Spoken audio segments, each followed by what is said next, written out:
गाली याद देने वाला कौन था?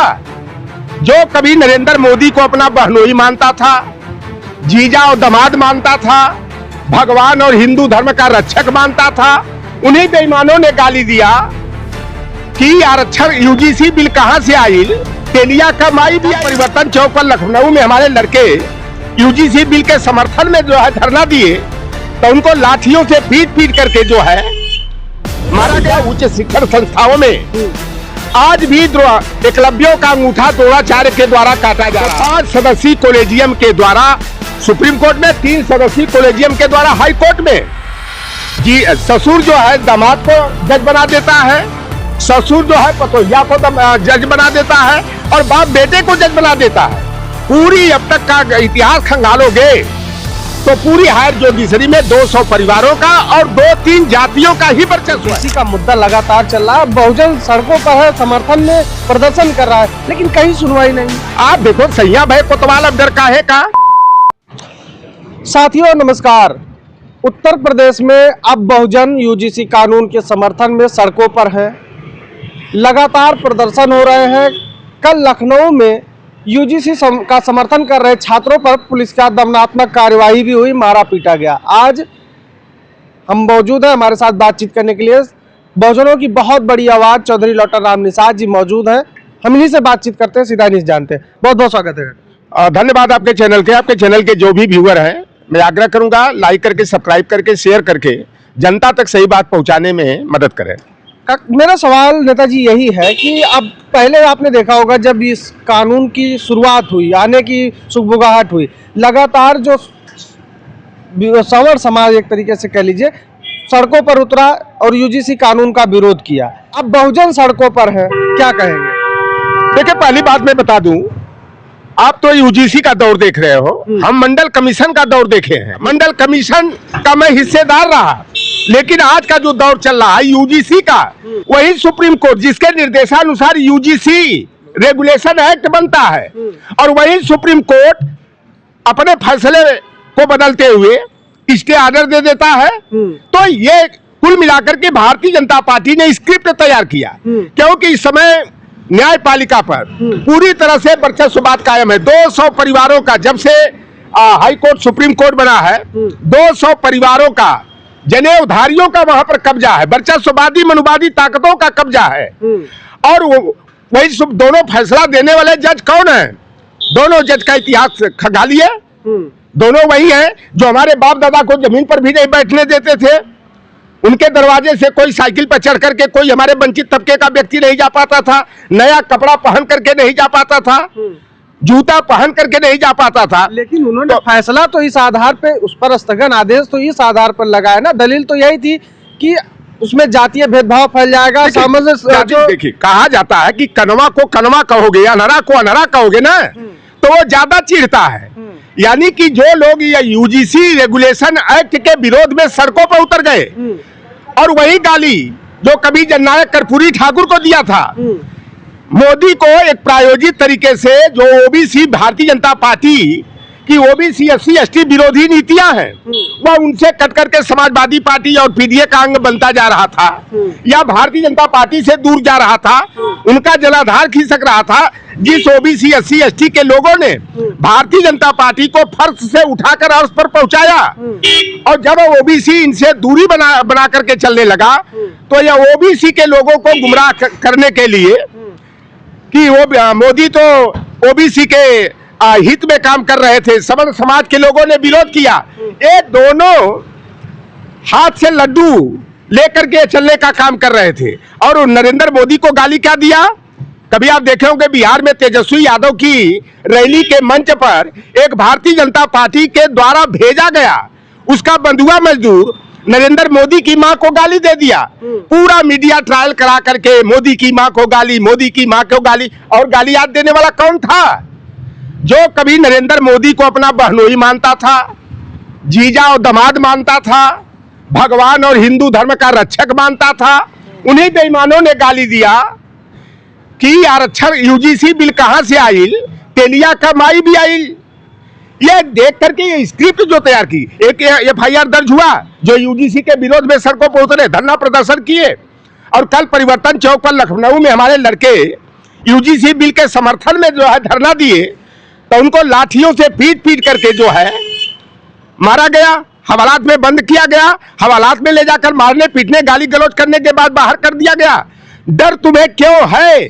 यानी कि इसलिए तुम्हें डर है यूजीसी बिल से कि तुम अन्याय करते हो, ओबीसी SC ST का शोषण उत्पीड़न करते हो। अरे मैं भी किसी यूनिवर्सिटी से निकल करके आया हूँ, हॉस्टल मेरे नाम से इलाज हुआ नरेंद्र देव छात्रावास काशी विद्यापीठ विश्वविद्यालय में, और कब्जा वहां पर सामंती भूमिहार लड़कों ने कर लिया, दरवाजा तोड़ करके कब्जा कर लिया। आप ये बताओ कि गोरखपुर विश्वविद्यालय में एक यादव लड़की जो MA की छात्रा रही, सवर्ण जाति का प्रोफेसर कहता है कि मनचाहा नंबर चाहिए तो मुझे खुश करना पड़ेगा। अभी दिल्ली यूनिवर्सिटी का मामला आया है कि एक सवर्ण प्रोफेसर लड़कियों को रात में अपने कमरे पर बुलाता है। आप बताओ कि रोहित कुमार चमार बिरादरी का लड़का, जाति सूचक इतनी गालियों से नवाजा गया, उसका मान मर्दन किया गया कि वो लड़का गोरखपुर विश्वविद्यालय में आत्महत्या कर लेता है। आशुतोष यादव जो कि एमएड में 2000 में 1474 नंबर पाता है, और उस लड़के को गोल्ड मेडल न दे करके दिया जा रहा है जोगी आदित्यनाथ की ठाकुर बिरादरी की लड़की जो 1471 नंबर पाती है। अनिल कुमार गंगवार जो ऑल इंडिया मेडिकल का सबसे बड़ा पद DM का पद, वह लड़का लिखित में 43 पॉइंट कुछ अंक पाता है, और सवर्ण जाति के 5 बच्चे जो 36 नंबर 37 नंबर 38 नंबर पाते हैं, उस लड़के को 20 नंबर में जो इंटरव्यू होता है साक्षात्कार टीम के द्वारा, सवर्णों के बच्चों को 16 नंबर 17 नंबर 18 नंबर दे दिया जाता है। और जो मेडिकल की सबसे प्रतिष्ठित परीक्षा को ऑल इंडिया पर टॉप करता है लिखित में, उस लड़के को 20 में 8 नंबर देकर के बैक कर दिया जाता है। इस तरह का जो अन्याय हो रहा है शिक्षण संस्थाओं में, ये तमाम घटनाएं आएगी। एक विनय कुमार यादव नाम का लड़का जो कि JRF क्वालिफाई था, और जब जवाहरलाल नेहरू यूनिवर्सिटी JNU में इंटरव्यू के लिए जाता है, और उस लड़के को जो है कि इंटरव्यू में एब्सेंट दिखा दिया जाता है। 31 दिसंबर को 10 बजे से 12 बजे के बीच में साक्षात्कार देता है, और जब परिणाम आता है तो 27 जनवरी को उस लड़के को एब्सेंट दिखा करके PhD करने से एक प्रतिभा की हत्या कर दी जा रही। देखो भैया, उच्च शिक्षण संस्थाओं में आज भी एकलव्यों का अंगूठा द्रोणाचार्य के द्वारा काटा जा रहा है। और मैं इसीलिए मांग करता हूं कि कोई भी जो चयन की प्रक्रिया हो वह रिटेन टेस्ट के आधार पर हो, इंटरव्यू को समाप्त कर दिया जाना चाहिए। चाहे संघ लोक सेवा आयोग की भर्ती हो, चाहे राज्य लोक सेवा आयोग की भर्ती हो, चाहे अधीनस्थ कर्मचारी चयन आयोग की हो, चाहे कर्मचारी आयोग की हो, सारी भर्तियों में। अब बड़े शर्म की बात है, आप बताओ कि आज एक लड़के को अगर प्राइमरी का टीचर बनना है तो पहले उसको टेट पास करना पड़ेगा, DLED और BTC करने के बाद या BEd करने के बाद, पहले तो UP टेट CTET या क्वालिफाई, लेकिन प्राइमरी के टीचर में भर्ती होने के लिए टेट परीक्षा देना है। राज्य कर्मचारी जो समूह ग की भर्ती होती है, लिपकी संवर्ग की भर्ती, तो पेड क्वालिफाई करना है। अगर आपको PhD करना है तो नेट क्वालिफाई करना है। IAS बनना है तो संघ लोक सेवा आयोग की त्रिस्तरीय परीक्षा को क्रॉस करना है, क्रैक करना है। पहले तो दोगे आप प्रीलिम्स टेस्ट दोगे, प्रारंभिक परीक्षा, फिर दोगे मुख्य परीक्षा, इसके बाद साक्षात्कार होगा, और साक्षात्कार में लेने वाली टीम में कोई OBC SC ST का नहीं रहता है। और मैं ये भी सवाल उठाता रहा हूं लंबे अरसे से कि मेरिट के आधार पर साक्षात्कार होना चाहिए, न कि वर्ग के आधार पर होना चाहिए। अगर OBC की अलग करते हो या SC ST की अलग करते हो तो जाति तो मालूम हो गई, और साक्षात्कार वाली टीम में जो होते हैं उसमें सभी के सभी मनुवादी बैठे हुए हैं जो हमारे लोगों को पढ़ने से रोकने का काम करते हैं। तो ये इस तरह आप बताओ कि सुप्रीम कोर्ट का जज, आप बताओ जूनियर जुडिशरी में, सीनियर जुडिशरी में 2 स्तरीय परीक्षा प्लस साक्षात्कार के बाद जो है जो जिला के जज बनते हैं उनका चयन किया जाता है। लेकिन हायर जुडिशरी, सुप्रीम कोर्ट और हाई कोर्ट में ससुर किसी का जज है तो 5 सदस्यीय कॉलेजियम के द्वारा, सुप्रीम कोर्ट में 3 सदस्यीय कॉलेजियम के द्वारा हाई कोर्ट में जी ससुर जो है दामाद को जज बना देता है, ससुर जो है पतोहिया को जज बना देता है, और बाप बेटे को जज बना देता है। पूरी अब तक का इतिहास खंगालोगे तो पूरी हायर जुडिशरी में 200 परिवारों का और 2-3 जातियों का ही वर्चस्व है और वहां पर कोई लिखित परीक्षा नहीं होती है। लेकिन वही जज जो कॉलेजियम के माध्यम से जज बनता है, एक जो कि आईएएस बना 3 स्तरीय परीक्षा से, एमपी एमएलए बना, विधायिका में चयनित हुआ, जनता के मताधिकार से होता है। लेकिन जो 5 सदस्यों की रिश्तेदारों की टीम के द्वारा जज बनाया जाता है, वह आईएएस आईपीएस को, डीएम कलेक्टर जज को, एमपी एमएलए मंत्री को कटघरे में खड़ा करके सजा दे देता है, हवालात में भेज देता है। और वह मामला देख लेना, सबसे बड़ा मुद्दा कि 1980 से 90 तक जो है चारा घोटाला का काम जगन्नाथ मिश्रा ने किया। लेकिन एक मिश्रा जज जो रांची हाई कोर्ट में था, लालू प्रसाद यादव के ऊपर 95 लाख का चारा घोटाला का आरोप लगा करके जगन्नाथ मिश्रा को बेल और लालू प्रसाद यादव को जेल। जब तक जो है कॉलेजियम के माध्यम से न्यायाधीशों का चयन होगा, तो आप न्याय की अपेक्षा अगर करते हो तो हमारे आपसे बेवकूफ कोई नहीं है। लेकिन अभी जो यूजीसी का मुद्दा लगातार चल रहा है, बहुजन सड़कों पर है, समर्थन में प्रदर्शन कर रहा है, लेकिन कहीं सुनवाई नहीं है। आप देखो, सैया भाई कोतवाल अब डर काहे का? देश में सरकार उनकी, प्रदेश में सरकार गुंडों की, उनकी सरकार है। और हमारे लड़के जब न्याय के लिए मांग करते हैं, नौकरी रोजगार के लिए मांग करते हैं, लाठियों से मारा जाता है। खुलेआम नहीं देख रहे?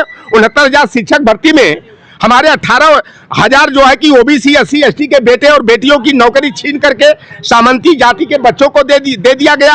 और यही मुख्यमंत्री 2022 के विधानसभा चुनाव से पहले कहते हैं कि विधानसभा चुनाव के बाद 6800 बच्चों ओबीसी के बच्चों का मैं समायोजन करूंगा। रघुकुल रीत सदा चला आई, अब प्राण जाए पर वचन न जाई। योगी आदित्यनाथ में न्यायिक चरित्र है।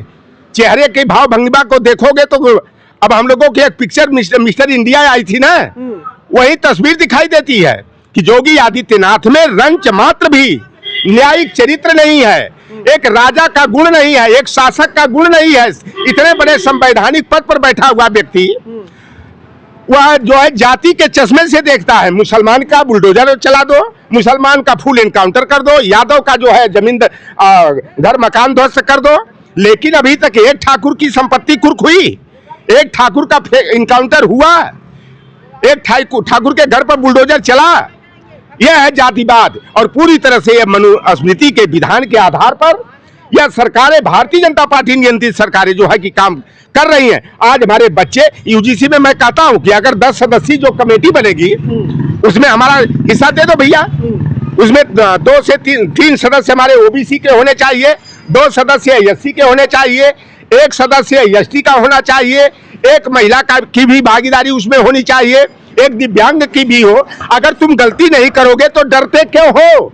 यानी इसलिए डरते हो कि तुम्हारे बाप दादा जो विरोध कर रहे हैं, इन विरोध करने वालों के बाप दादा द्रोणाचार्य के रूप में एकलव्य का अंगूठा काटने के लिए यूनिवर्सिटीज में और कॉलेजेज में बैठे हुए हैं।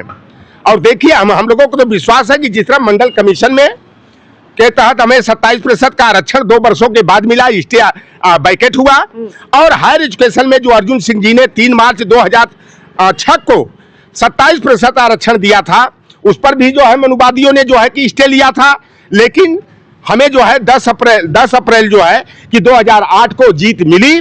उसी तरह यूजीसी बिल पर जो स्टे हुआ है, निश्चित रूप से उसमें भी हमारे बच्चों को न्याय मिलेगा। सरकार चाहे तो इसमें भी संशोधन करके कानून बना के इसको लागू करवा सकती है, लेकिन सरकार नहीं चाह रही क्या? देखो, कानून बनाने का अधिकार जो है, संविधान संशोधन करने का, कानून बनाने का, नई विधायी व्यवस्था स्थापित करने का अधिकार जो है संसद के पास निहित है।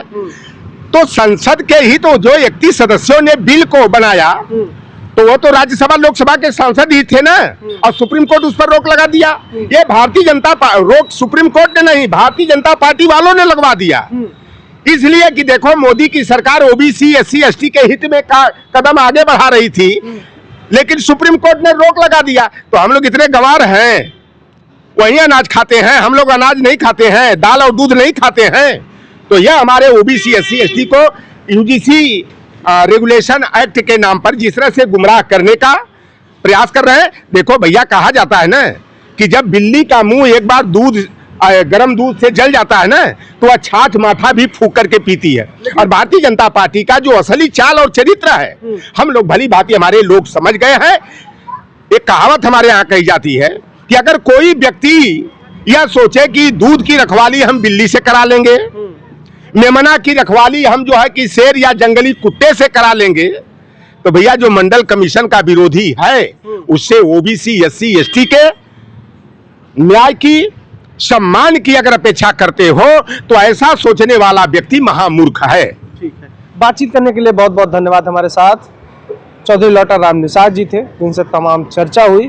यूजीसी का मुद्दा लगातार उत्तर प्रदेश में चल रहा है। पहले सवर्ण सड़कों पर थे, उसके विरोध में, अब बहुजन उसके समर्थन में सड़कों पर है। हालांकि बातचीत हो तो अभी कल लखनऊ में जिस तरीके से प्रदर्शनकारियों पर बर्बर तरीके से लाठीचार्ज हुआ, मारा पीटा गया, यह बेहद सोचने वाली विषय है कि कभी जो सवर्ण गाली गलौज कर रहे थे, तमाम नारेबाजी कर रहे थे, सड़कों पर हुड़दंग कर रहे थे, कहीं कोई मुकदमा नहीं लिखा गया, कहीं कोई एफआईआर नहीं हुई, कोई कार्रवाई नहीं। लेकिन आज शांतिपूर्ण ढंग से अगर बहुजन उसके समर्थन में प्रदर्शन कर रहा था, उसको लाठियों से पीटा गया, अस्पताल तक ले जाने की नौबत आ गई। इस पूरी चर्चा को लेकर आप क्या राय रखते हैं वो आप लिख के बताइएगा। मिलते हैं वीडियो में। नमस्कार।